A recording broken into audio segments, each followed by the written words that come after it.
anomboka amin'ny 4 ny volana jolay izao ny fanadinana ara-panjakana fahatelo dia ny fanadinana baccalauréat atrehan'ireo mpianatra ao amin'ny klasy famaranana manerana ny Madagasikara. Ifanesy eo ny adina ho an'ny fampianarana ankapobeny sy ny adina ho an'ny fampianarana teknika. Raha ny fanampanazavana azo teny amin'ny kakal teny amin'ny office du baccalauréat eto Mahajanga dia efa vonina tanteraka izy ireo ny amin'ny fiatrehana n'izany fanadinana ara-panjakana baccalauréat izany amin'izao fotoana izao.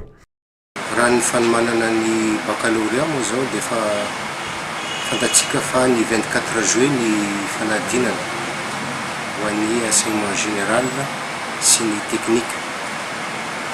Ka raha jerena zany ny fanomanana raha ny périphérie moa zany ny éducation physique na ny EPS efa vita.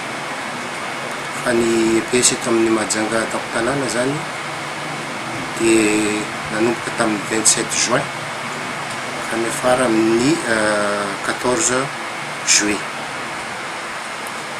Ny fanomanana na hoe ny mpitsara ny fanadinana zany dia efa voatendry daholo na ny eto an-toerana Mahajanga zany na ny avy any amin'ny faritra ny périphérie moa ny filaza azy.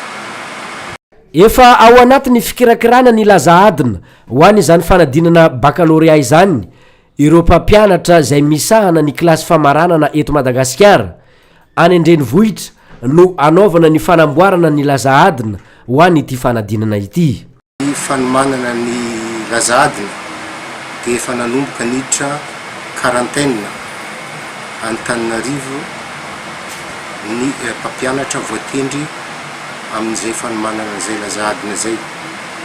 Ka any moa zareo tsy mivoaka raha tsy vita ny fanadinana an-tsoratra fa ny karakarain'ny office du baccalauréat ato ato zany dia ny fangalana ireny sujet ireny fa mbola ampiandrasana ny baiko avy any ambony avy any amin'ny ministère izay fa rehefa azo moa zany daty izany dia miakatra ny Antananarivo zay maka azy ary manaraka zay zany dia ny fitsinjarana azy alohan'ny 24 juin io eraka ny fioben'ny toerana fanadinana misy ato amin'ny faritra Mahajanga.